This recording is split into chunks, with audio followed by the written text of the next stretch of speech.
प्यारे दोस्तों, आज की इस वीडियो में हम आपको बताएंगे हुजूर गौसे पाक रहमतुल्लाह अलैह के मुकम्मल जिंदगी, आपकी पैदाइश से लेकर आपके वफात तक का मुकम्मल जिंदगी का वाकयात और आपके हयात जिंदगी में जितने भी वाकया करामते पेश आया, तमाम वाकयात आज की इस वीडियो में हम आपको सुनाएंगे। मगर दोस्तों, आपसे बस यही गुजारिश है कि वीडियो को आखिर तक जरूर देखिएगा, नहीं तो आपको समझ में नहीं आएगा। मुझे यकीन है आप इस वीडियो को आखिर तक जरूर देखेंगे। मैं मानता हूं कि वीडियो थोड़ा लंबा हो जाएगा, मगर मुझे आप पर यकीन है आप थोड़ा टाइम निकालकर पूरा वीडियो जरूर देखेंगे। तो दोस्तों, चलिए अब अदबो एहतराम से बैठ जाइए और सुनिए हुजूर गौसे पाक का मुकम्मल जिंदगी का दास्तान। हुजूर गौसे आजम सैयदना शेख अब्दुल कादिर जिलानी रहमतुल्लाह अलैह की पैदाइश से पहले बहुत से औलिया इकराम ने आपकी आमद की बिशारत दी है। सैयद इब्ने इदरीस का बयान है कि हज़रत शेख खलील बल्खी रहमतुल्लाह अलैह ने अपने कशफ की बिना पर सैयदना गौसे आजम रहमतुल्लाह अलैह के ज़हूर से पहले सालिकीन को बिशारत दी थी कि 5वीं सदी हिजरी की आखिर में मोहिउद्दीन लकब के साथ अल्लाह का एक बरगुजीदा बंदा इराक में जाहिर होगा, जो अपने वक्त का गौस होगा। वह औलिया अब्ताल का सदर नशीन होगा। मखलूक ए इलाही उसकी इख्तिदा करेगी और उसका तसर्रुफ हयात की मानिंद वफात के बाद भी जारी रहेगा। किताब इसरारुल मानी में इमाम याकूब हमदानी रहमतुल्लाह अलैह बयान करते हैं कि मेरे शेख ने एक दफ़ा फरमाया कि मुझे हज़रत गौसे आज़म रहमतुल्लाह अलैह की विलादत से चंद साल पहले शेखुल मशाइख अब्बू अब्दुल्ला अली ने फरमाया था कि अन करीब सरजमीन इराक में एक बुजुर्ग ज़हीर होंगे जिनका नाम अब्दुल कादिर होगा। वह तमाम औलिया अल्लाह के सरताज होंगे। शेख अब्बू मोहम्मद बताही रहमतुल्लाह अलैह कहते हैं कि हज़रत गौसे आज़म शेख अब्दुल कादिर जिलानी रहमतुल्लाह अलैह की विलादत बा शहादत से पहले शेख अब्बू बकर हर्रार रहमतुल्लाह अलैह ने माह रमजान और मुबारक 448 हिजरी में एक मजलिस में फरमाया, लोगों अनकरीब इराक में एक वली अल्लाह पैदा होगा जिसका नाम अब्दुल कादिर और लक़ब मोहिउद्दीन होगा। वह अल्लाह के हुक्म से फरमाएगा, मेरा यह कदम तमाम औलिया किराम की गर्दन पर है। शेख अब्बू मोहम्मद सुबकी रहमतुल्लाह अलैह का बयान है कि मैंने सैयदना शेख अब्बू बकर बिन हवार रहमतुल्लाह अलैह को फरमाते हुए सुना था कि इराक के 8 अवताद हैं, जिनमें मारूफ करखी, अहमद बिन हम्बल, बेसहरा हाफी, मंसूर बिन अम्मार, जुनैद श्री शक्ति, सहल बिन अब्दुल्ला तुस्तरी और हज़रत शेख अब्दुल कादिर जिलानी। मैंने आपसे दरियाफ्त किया कि हुजूर अब्दुल कादिर जिलानी कौन है। आपने फरमाया, वह अज़मी है जिनका मस्खन बगदाद और ज़हूर 5वीं सदी में होगा। वह अपने ज़माने के अख्ताब के सरदार होंगे।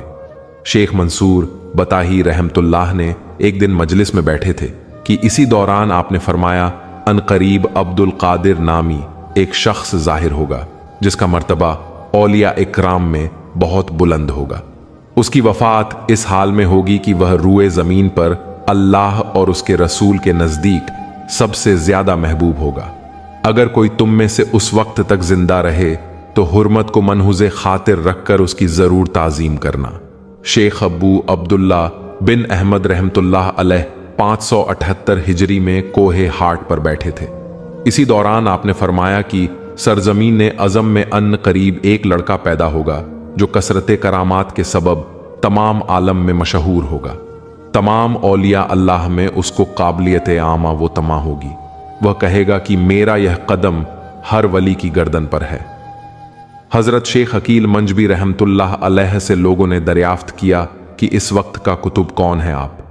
रहमतुल्लाह अलैह ने फरमाया कि अनकरीब इराक से एक अज़मी जवान ज़हीर होगा जो बगदाद में लोगों को वाज करेगा।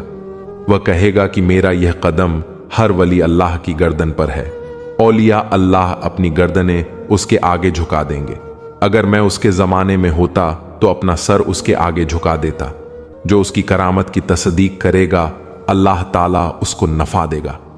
शेख मूसा सरवरदी रहमतुल्लाह अलैह मुकाशफाते औलिया में फरमाते हैं कि एक मर्तबा जुम्मा के रोज़ हज़रत सैयदुल मशाइख जुनैद बगदादी रहमतुल्लाह अलैह हालत मुकाशफा में थे। आपने फरमाया, उनका कदम मेरी गर्दन पर उनका कदम मेरी गर्दन पर। फिर आपने सर झुका लिया। जब हालात इस्तिक़रार से फारिग हुए तो खुद्दाम ने इसकी हकीकत दरियाफ्त की। हजरत जुनैद बगदादी रहमतुल्लाह अलैह फरमाने लगे, हालत मुकाशफा में मुझ पर जाहिर हुआ है कि 5वीं सदी के आखिर में एक बुजुर्ग पैदा होंगे जिनका नाम अब्दुल कादिर और लक़ब मोहिउद्दीन होगा। उनका मौलिक ज़िलान होगा और मस्कंद बगदाद। वह अल्लाह के हुक्म से यह कहेंगे कि मेरा यह कदम हर वली की गर्दन पर है। इस मुकाशफे पर मुझे ख्याल हुआ कि क्यों ना उसे आरिफ आज़म का कदम मेरी गर्दन पर भी हो। चुनांचे इस ख्याल के पैदा होते ही बेअख्तियार मेरी जुबान से ये अल्फाज निकल गए।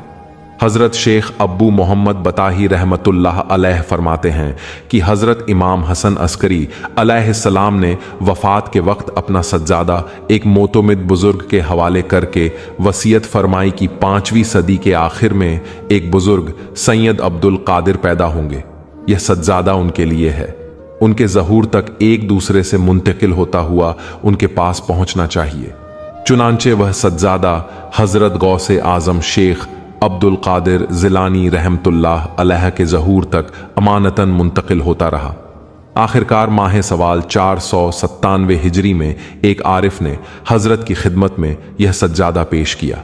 नाजनीन, हज़रत मोहिउद्दीन शेख अब्दुल कादिर जिलानी रहमतुल्लाह अलैह की विलादत के वक्त बहुत से वाक़यात ज़हूर में आए, जिनमें से पहला वाक़या विलादत की रात को यूं पेश आया कि आपके वालिद माजीद हज़रत अब्बू सालेह मूसा जंगी दोस्त रहमतुल्लाह अलैह ने ख्वाब में देखा कि हुजूर अकरम सल्लल्लाहु ताला अलैहि वसल्लम सहाबा इकराम और औलिया हुज्जाम के हमराह तशरीफ लाए हैं और फरमा रहे हैं कि ए अबू सलेम, तुझे अल्लाह ताला ने फर्जंद सालेह अता फरमाया है।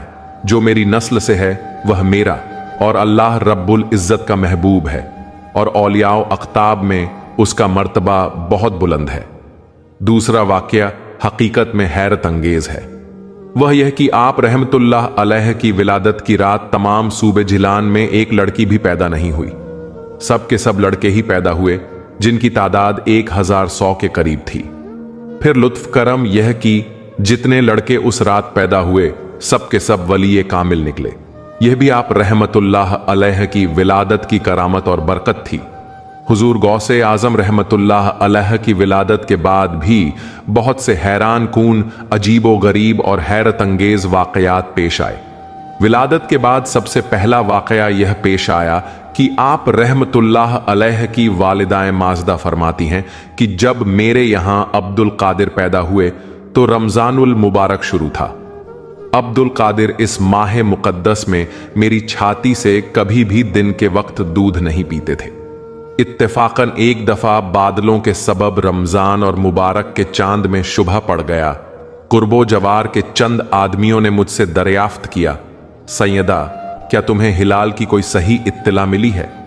मैंने कहा, आज मेरे अब्दुल कादिर ने दिन के वक्त दूध नहीं पिया, इसलिए मैं समझती हूं कि आज रमजानुल मुबारक की पहली तारीख है।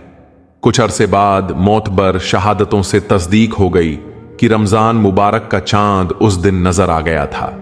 फिर तो यह बात शहर में मशहूर हो गई कि सादाते शक में एक मुबारक बच्चा पैदा हुआ है जो रमजानुल मुबारक में दिन को दूध नहीं पीता।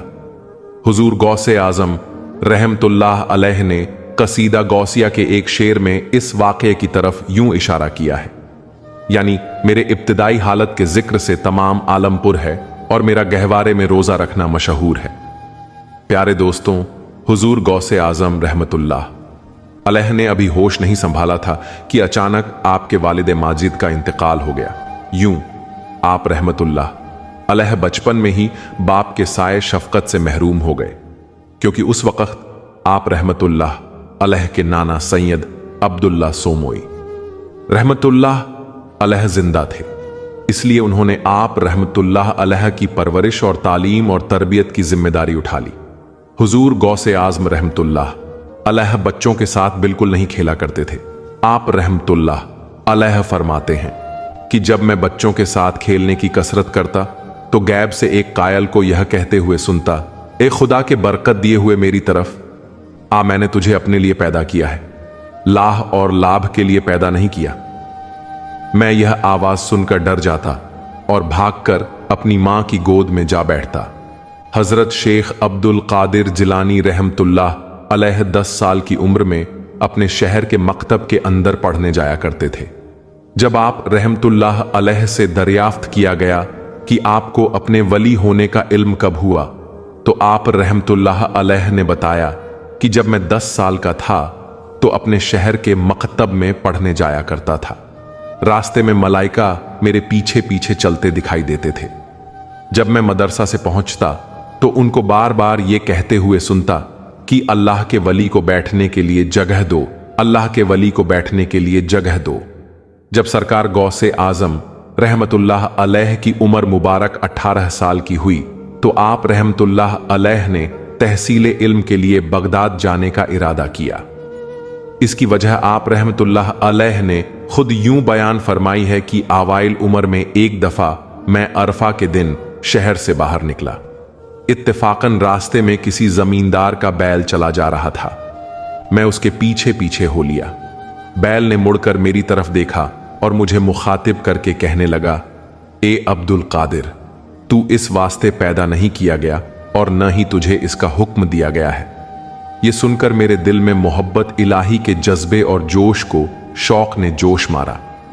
मैं सीधा घर पहुंचा और वालिदे माजदा की खिदमत में जाकर अर्ज किया, अगर आपकी इजाजत हो तो उलूम शरीयत तरीकत के हुसूल के लिए बगदाद चला जाऊं, और साथ ही बैल का माजरा भी कह सुनाया। यह सुनकर मेरी वालिदा मोहतरमा उठी और 80 दीनार जो मेरे वालिदे माजिद के तरफ से उन्हें मिले थे वह मेरे पास लाई। मैंने उसमें से 40 अपने भाई के लिए छोड़ दिए। बाकी 40 मां ने बगल के नीचे मेरी गुदड़ी में से दी। फिर दुआ करते हुए फरमाया, ए अब्दुल कादिर, मैं तुम्हें नसीहत करती हूं कि हमेशा सच बोलना और झूठ बात कभी भी मुंह से ना निकालना। इसके बाद मेरी वालिदा माजदा मुझे रुखसत करने के लिए बाहर आईं और एक सर्द सांस खींच कर कहा, मेरे बेटे, मैं तुझे अल्लाह के सपुर्द करती हूं, वही तेरा हाफिज और निगहबान है। वालिदा माजिदा से रुखसत होकर मैं बगदाद जाने वाले एक काफिले के साथ हो लिया। जब यह काफिला हमदान से आगे बढ़ा तो अचानक 60 डाकू हम पर टूट पड़े और काफिले का तमाम माल्लो असबाब लूट लिया, मगर किसी ने मुझसे कुछ नहीं पूछा। थोड़ी देर के बाद एक डाकू मुझे देखकर वापस लौटा और कहने लगा, क्या तेरे पास भी कुछ है? मैंने सच सच कह दिया कि हां, मेरे पास 40 दीनार हैं। वो इस बात को मजाक समझकर चला गया। फिर एक दूसरे डाकू ने दरियाफ्त किया तो मैंने उससे भी सच सच कह दिया। वह भी मजाक समझकर चला गया। जब वो दोनों अपने सरदार के पास पहुंचे तो ये सारा माजरा उसे कह सुनाया। सरदार ने कहा, अच्छा, उसे मेरे पास पकड़ कर लाओ। वो दोनों भागे भागे आए और मुझे उसके पास पकड़ कर ले गए। मैंने देखा कि वो टीले पर बैठे आपस में माल तकसीम कर रहे थे। आते ही डाकुओं के सरदार ने मुझसे पूछा, सच बता, तेरे पास क्या है? मैंने कहा, मेरे पास 40 दिनार हैं। उसने कहा, कहां है दिनार? मैंने कहा, बगल के नीचे गुदड़ी में सिले हुए हैं। सरदार ने गुदड़ी को उधेड़ कर देखा तो उसमें से 40 दीनार बरामद हो गए। ये देखकर सरदार ने हैरानी से कहा, ए लड़के, तुम जानते हो कि हम लुटेरे हैं, हमें जो माल मिलता है उसे लूट लेते हैं। तुमने हम लुटेरों का खौफ करके इन दीनारों को छुपाकर क्यों ना रखा? हुजूर गौसे आजम रहमतुल्लाह अलैह ने कहा कि मेरी वालिदा ने चलते वक्त मुझे नसीहत की थी कि बेटा, हमेशा सच बोलना, कभी झूठ के पास तक भी ना भटकना। मैं कैसे वालिदा की नसीहत को छोड़कर 40 दीनारों की खातिर झूठ बोल देता? यह सुनकर डाकुओं का सरदार इस कदर मुतासिर हुआ कि उसकी आंखों से आंसू टपकने लगे। उसने एक हसरत भरी सांस खींचकर कहा, तुमने तो अपनी मां का अहद नहीं तोड़ा और मैं इतने सालों से अपने रब का अहद तोड़ रहा हूं। यह कहकर डाकुओं का सरदार मेरे कदमों पर गिर पड़ा और उसने मेरे हाथ पर तौबा कर ली। उसके साथियों ने यह हालत देखकर कहा कि तू राहजनी में हमारा पेशा था, अब तौबा में भी हमारा पेशा है। उन सब ने मेरे हाथ पर तौबा की और काफिले का तमाम माल वापस कर दिया। यह पहली दफा थी कि लोगों ने मेरे हाथ पर तौबा की। हजरत शेख अब्दुल कादिर जिलानी रहमतुल्लाह अलैह जब 400 मील से जायद तकलीफ दे और खतरनाक सफर तय करके 487 हिजरी में बगदाद पहुंचे तो ओलमा इकराम और मशाइख इज्जाम से इत्तेफादा फरमाने लगे। कुरान मजीद तो आपने पहले से ही हिफ्ज कर लिया था, लेकिन बगदाद में क़याम के दौरान आपने दोबारा करात से पढ़ा। फिर आप रहमतुल्लाह अली ने मुख्तलिफ मशाइख इज्जाम से इल्म सीखा और फीका और रसूल की तालीम हासिल की। इल्म हदीस आप रहमतुल्लाह अलैह ने कसीर अतसदसाक्राम से हासिल किया। इल्म अदब आप रहमतुल्लाह अलैह ने अल्लामा अब्बू ज़करिया याहिया बिन अली तबरेज़ी रहमतुल्लाह अलैह से हासिल किया।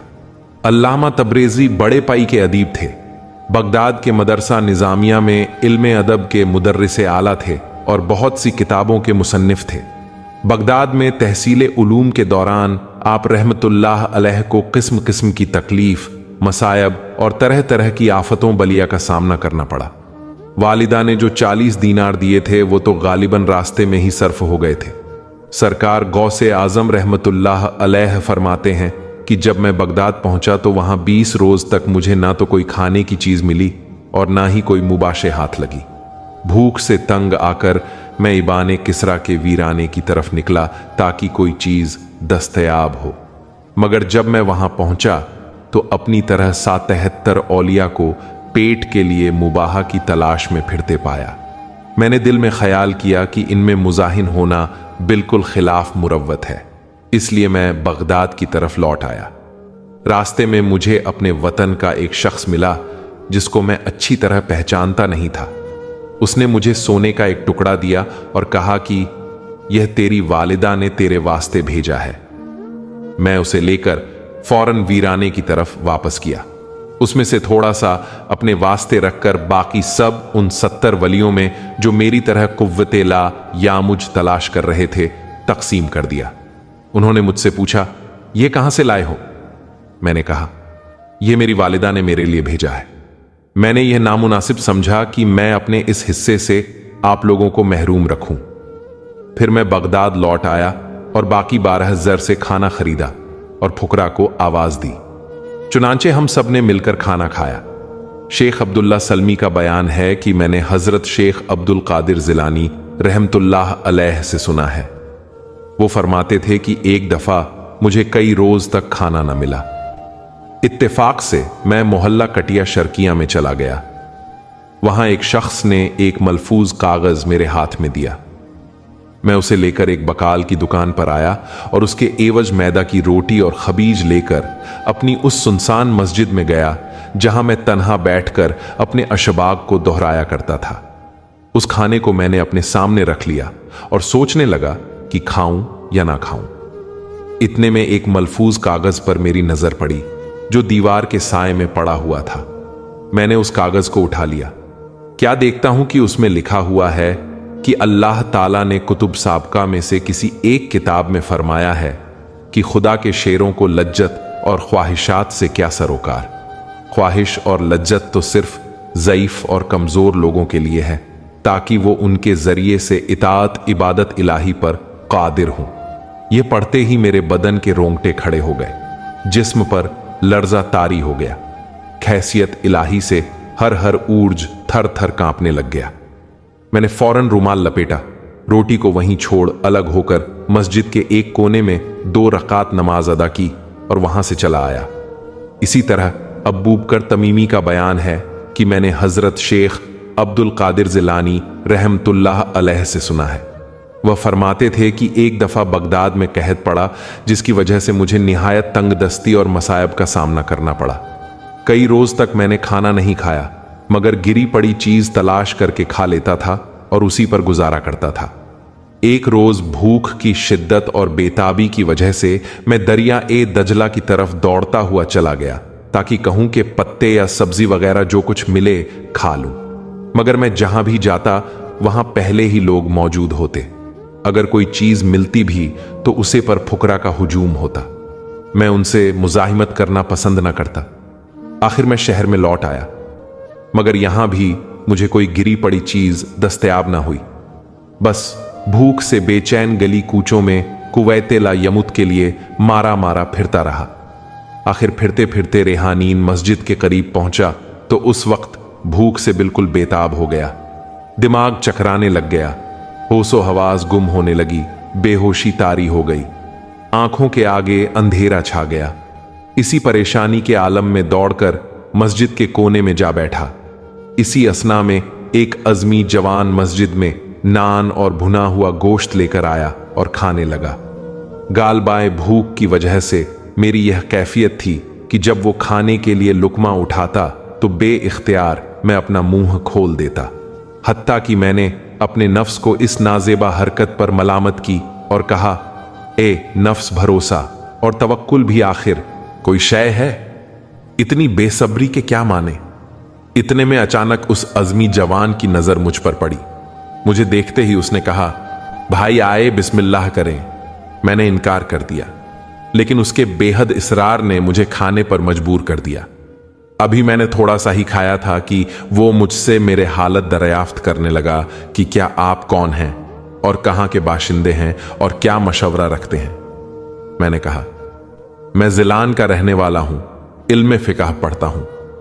यह सुनकर उसने मुसर्रत आमेज लहजे में कहा, अल्हम्दुलिल्लाह, मैं भी जिलान का रहने वाला हूं। उसने पूछा, क्या आप एक जिलानी नौजवान अब्दुल कादिर को जानते हैं? मैंने कहा, मैं ही अब्दुल कादिर हूं। इस पर वह घबरा गया और उसके चेहरे का रंग बदलने लग गया और उसकी आंखों से आंसू टपक पड़े। बेचैनी और इस्तराब में कहने लगा, भाई खुदा की कसम, मैं कई रोज से तुम्हें तलाश कर रहा हूं। मैं जब बगदाद में पहुंचा तो उस वक्त मेरे पास अपना जाती सामान मौजूद था, मगर जब मैंने तुम्हारी तलाश और जुस्तजू की तो किसी से तुम्हारा सुराग ना लगा। मेरा नानो नफखा खत्म हो गया। 3 दिन मैंने भूख की हालत में गुजारे। जब मुझे तीसरा फाका हुआ तो मैं तुम्हारी अमानत से एक वक्त के खाने के दाम निकालकर यह खाना खरीद लाया हूं। अब आप खुशी से यह खाना तनावल करें। यह आप ही का खाना है और मैं आपका मेहमान हूं। मैंने हैरानी से पूछा, यह क्या मामला है? उसने जवाब दिया कि आपकी वालिदा ने आपके लिए मेरे हाथ 8 दीनार भेजे थे, जिनमें से शिद्दत फाका की वजह से मैंने यह खाना खरीदा है। यह मैंने आपकी अमानत में एक जबरदस्त खयानत की है, जिसके इत्तिकाफ पर मैं आपसे माफी का मांगता हूं। उसका यह जवाब सुनकर हुजूर गौसे आजम रहमतुल्लाह अलैह ने उसे तसल्ली, तस्कीन और इत्मीनान दिलाया। फिर हम दोनों ने बचा हुआ खाना खा लिया। फिर मैंने उसे कुछ दीनार देकर रुखसत कर दिया। हजरत शेख अब्बू मोहम्मद अब्दुल्ला जाबाई का बयान है कि मुझसे हजरत शेख अब्दुल कादिर जिलानी रहमतुल्लाह अलैह ने फरमाया कि एक दिन मैं सहरा में एक जगह बैठा फीका का सबक याद कर रहा था और अफलासो गुर्बत, फाका और तंगदस्ती के हाथ से नालान था। अचानक हाथों पे गैबी ने आवाज दी, ए अब्दुल कादिर, जा कुव्वते लायमुत के लिए कर्ज ले ले ताकि तहसील उलूम में तुझे दिक्कत पेश ना आए। मैंने जवाब में कहा कि मैं किस मुंह से कर्ज लूं? मैं तो एक मुफलिस और फाका कश आदमी हूं। मेरे पास तो एक जुब्बा तक नहीं। मैं कर्ज किस तरह अदा करूंगा? हाथों पे गैबी ने कहा, मुतमिन हो जाओ, तुम्हारा कर्ज अदा करना हमारे जिम्मे है। यह सुनकर मैं एक नान बाई के पास आया और उससे कहा, तू मुझे इस शर्त पर हर रोज बतौर कर्ज 1.5 रोटी दे दिया कर कि अगर मुझे कहीं से कुछ दस्तयाब हो गया तो तुझे अदा कर दूंगा, और अगर मैं मर गया तो मुझे माफ कर देना। नाना बाई ने जब यह अल्फाज सुने तो बेइख्तियार रो पड़ा और कहने लगा, हजरत, मैंने आपको इजाजत दी है, जो आपका जी चाहे मुझसे ले जाया करें। चुनांचे मैं उससे हर रोज 1.5 रोटी ले आया करता था। जब मुझे रोजाना रोटी लाते एक मुद्दत गुजर गई तो एक दिन मुझे यह मामला बहुत नागवार गुजरा कि खाए तो जाता हूं, मगर अभी तक अदा कुछ भी नहीं कर सका। ख्याल आना था कि अचानक हाथों पे गैबी ने आवाज दी, ए अब्दुल कादिर, फलां दुकान पर जा और जो कुछ वहां नजर पड़े उठाकर उसे सब्जी फरोश को दे दे। जब मैं उस दुकान पर पहुंचा तो वहां एक 12 अज़र पड़ा देखा। मैंने उठाकर सब्जी फरोश को दे दिया। शेख अब्बू मोहम्मद अब्दुल्ला जबाई रहमतुल्लाह अलैह का बयान है कि मुझसे हजरत शेख अब्दुल कादिर जिलानी रहमतुल्लाह अलैह ने यह भी फरमाया था कि अहले बगदाद की एक जमात इल्म फीका में मशगूल थी। जब गल्ला के दिन आते तो यह लोग याकूबा नामी एक गांव में अनाज मांगने चले जाते और वहां से कुछ गल्ला वसूल कर लाते। एक दफा उन्होंने मुझसे कहा, आओ तुम भी हमारे साथ चलो, क्योंकि मैं उस वक्त कम सिन था, इसलिए मैं भी उनकी हमराह हो लिया। उस वक्त याकूबा ने एक निहायत मुत्तकी और परहेजगार शख्स था जिसे शरीफ याकूबी के नाम से पुकारते थे। मैं उसकी जियारत के लिए चला गया। दौराने गुफ्तगू उसने मुझसे कहा कि तालिबान हक कभी किसी के आगे हाथ नहीं फैलाते। फिर उसने खुसूसियत के साथ मुझे सवाल करने से मना किया। उसके बाद से मैं किसी जगह मांगने नहीं गया और ना ही मैंने किसी से सवाल किया। शेख अबू अब्दुल्ला नज़्ज़ार का बयान है कि मुझसे हज़रत शेख अब्दुल कादिर जिलानी रहमतुल्लाह अलैह ने फरमाया, मुझ में पर बड़ी बड़ी नाकाबिले बर्दाश्त सख्तियां गुजारा करती थीं। अगर वह सख्तियां पहाड़ पर गुजरती तो पहाड़ भी फट जाता। जब मसाइब, तकलीफ, सख्तियां और सोहबत चारों तरफ से मुझे आहता कर लेती तो मैं तंग आकर जमीन पर लेट जाता और बार बार आयते करीमा पढ़ता रहता। बेशक तंगी के साथ आसानी है, बेशक तंगी के साथ आसानी है। फिर मैं जमीन से सर उठाता तो मेरी सब की सब तकलीफें दूर हो जाती। प्यारे दोस्तों, एक मर्तबा हुजूर गौसे आजम सैयदना शेख अब्दुल कादिर जिलानी रहमतुल्लाह अलैह बगदाद शरीफ की एक मस्जिद से बाजमात नमाज अदा करके बाहर तशरीफ लाए। आप रहमतुल्लाह अलैह के मुरीद भी आपके साथ थे। आपने देखा कि उस मोहल्ले में कुछ बच्चे एक दूसरे के साथ खेल रहे थे। अगर छे सरकार गौसे आजम रहमतुल्लाह अलैह खुद बचपन में कभी बच्चों की तरह खेल कूद नहीं सके थे, लेकिन बच्चों को देखकर आप रहमतुल्लाह अलैह मुस्कुराते थे और बच्चों से बहुत प्यार किया करते थे। आप रहमतुल्लाह अलैह आगे बढ़ने लगे और मुरीदों की बड़ी जमात भी आपके साथ थी।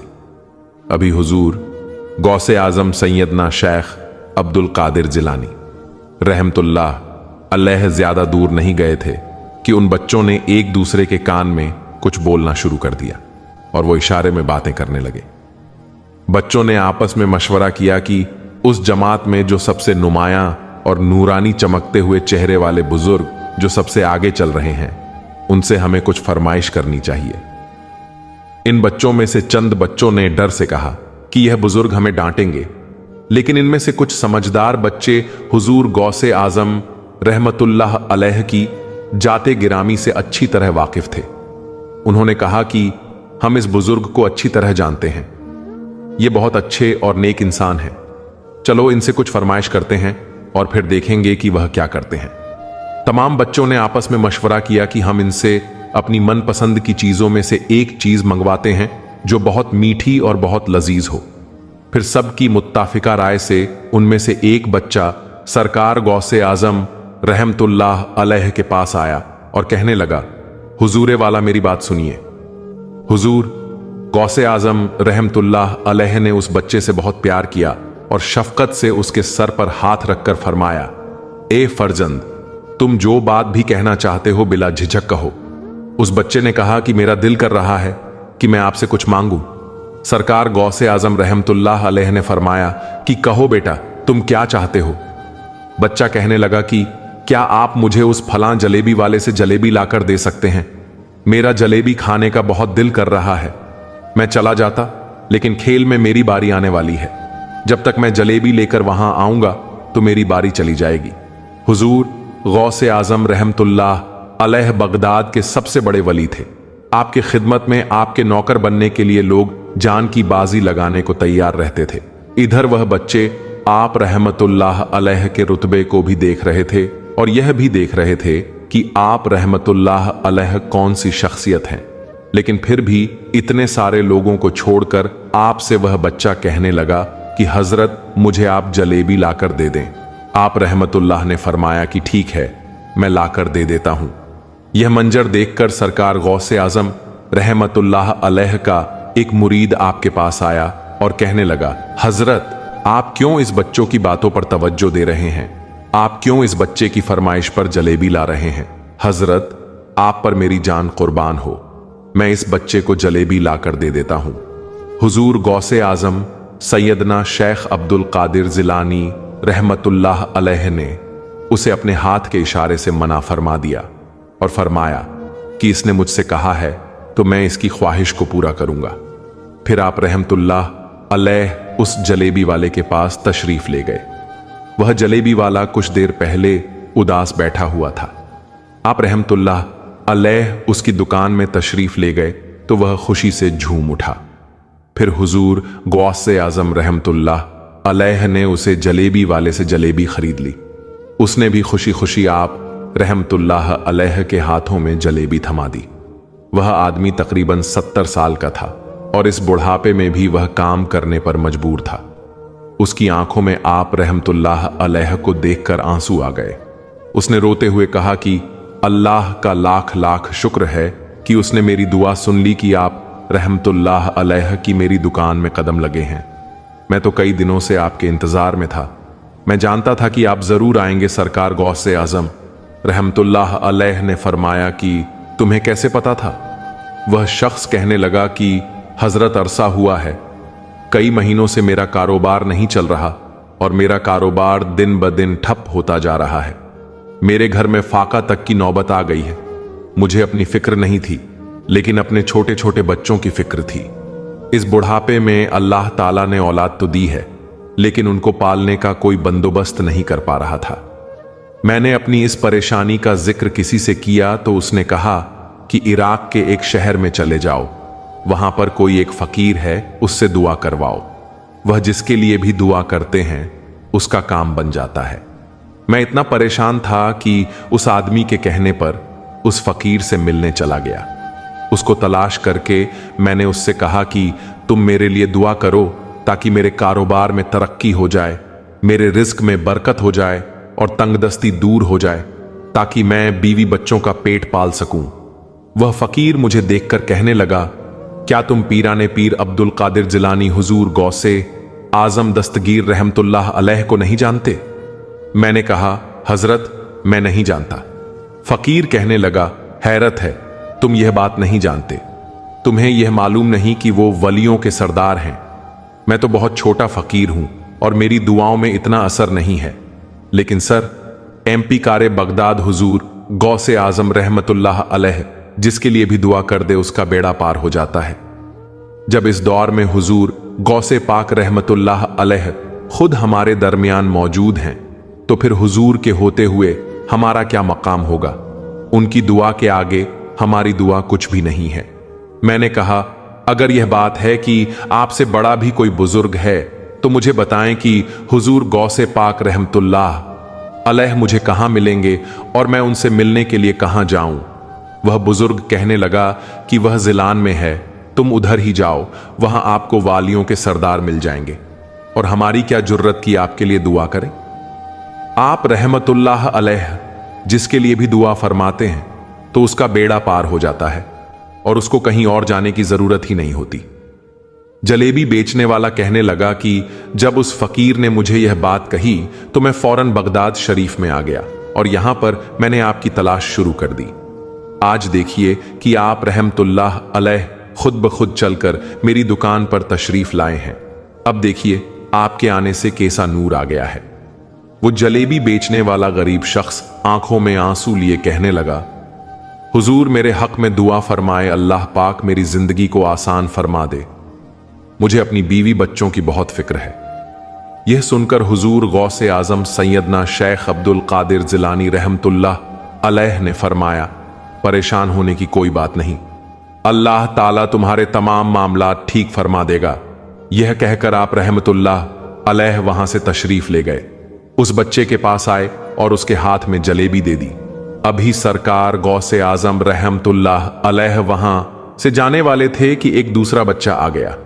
उसने आकर कहा कि हजरत आपने उसे जलेबी लाकर दी है, मुझे भी जलेबी लाकर दें आप। रहमतुल्लाह अलैह ने फरमाया, ठीक है, मैं तुम्हें भी जलेबी लाकर देता हूं। यह देखकर मुरीद बहुत गुस्सा होने लगे कि हजरत आपने एक बच्चे के लिए यह काम कर दिया है। आपकी जात बहुत ऊंची है, आपके काम करने वाले तो हम हैं, हम इस बच्चे को जलेबी लाकर देंगे। लेकिन हुजूर गौसे आजम रहमतुल्लाह अलैह ने फरमाया कि नहीं, ये बच्चे मुझसे कह रहे हैं और मैं इनका कहा नहीं टाल सकता। मुरीद कहने लगे, हुजूर आप बहुत मसरूफ शख्सियत हैं, क्यों इन छोटे बच्चों की बातें सुन रहे हैं?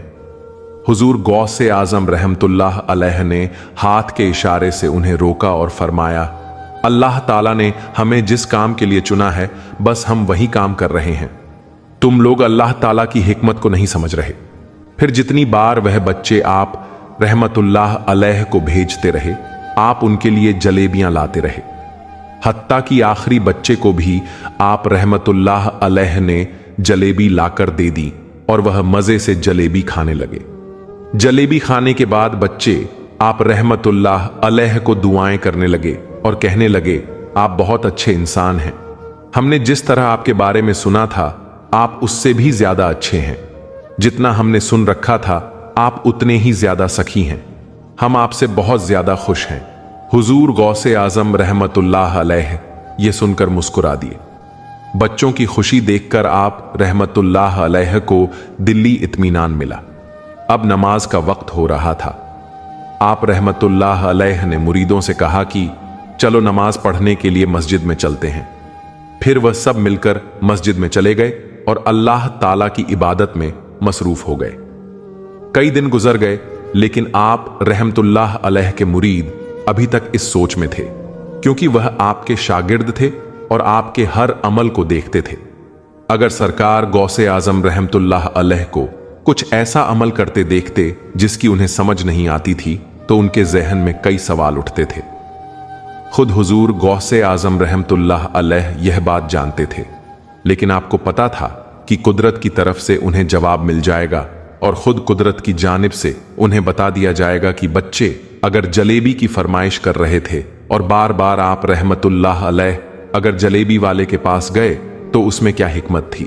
चुनांचे फिर ऐसा ही हुआ कि बहुत जल्द उनको जवाब मिल गया, क्योंकि कुछ दिनों बाद वह बूढ़ा जलेबी वाला हुजूर गौसे आजम रहमतुल्लाह अलैह की बारगाह में हाजिर हुआ तो उसने अपने सर पर जलेबी का टोकरा रखा हुआ था और वह बेहद खुश नजर आ रहा था।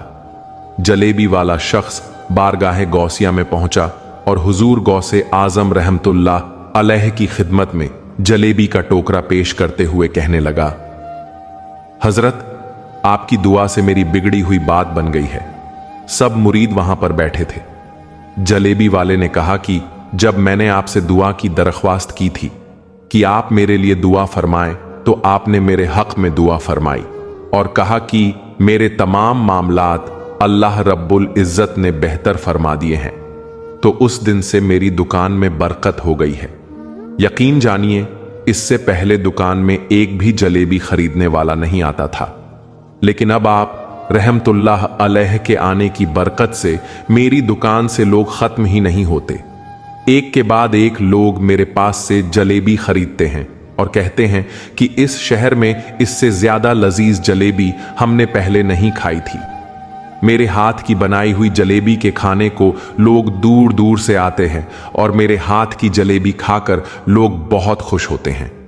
सुभान अल्लाह, अल्लाह रब्बुल इज्जत ने मेरे कारोबार में इतनी बरकत डाली है कि अब मैं रिज्क बांटने पर मजबूर हो गया हूं। मैं यह समझता हूं कि यह सब कुछ आपकी दुआओं की बदौलत हुआ है। अब आप यह जलेबी खुद भी खाएं और अपने मुरीदों में भी तकसीम कर दें। इसके बाद हुजूर गौसे आजम रहमतुल्लाह अलैह के मुरीद भी उस जलेबी को खाने लगे और सरकार गौसे पाक रहमतुल्लाह अलैह ने खुद भी उस जलेबी को तनावल फरमा लिया। हुजूर गौसे पाक रहमतुल्लाह अलैह ने फरमाया कि अल्लाह तबारक व तआला ने हमें यह ताकत दी है कि 5 साल से लेकर 100 साल के बुजुर्ग तक भी यह बात मानते हैं कि अगर वह हमारे पास आकर दुआ करवाएं तो अल्लाह ताला उस दुआ को सुनता है, उस बंदे का कहा नहीं टालता और उसके मुश्किल हालात को टाल देता है। हुजूर गौसे आजम रहमतुल्लाह अलैह के मुरीद अब यह बात समझ गए कि आप रहमतुल्लाह अलैह उन बच्चों की बात क्यों मानते रहे और क्यों आप रहमतुल्लाह अलैह ने उन बच्चों की बात पर इतनी अहमियत दी थी, क्योंकि एक बूढ़े की मदद करने के लिए आप रहमतुल्लाह अलैह ने यह सब किया था।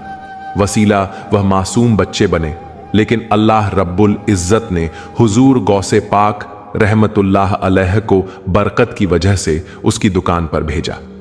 सुभान अल्लाह।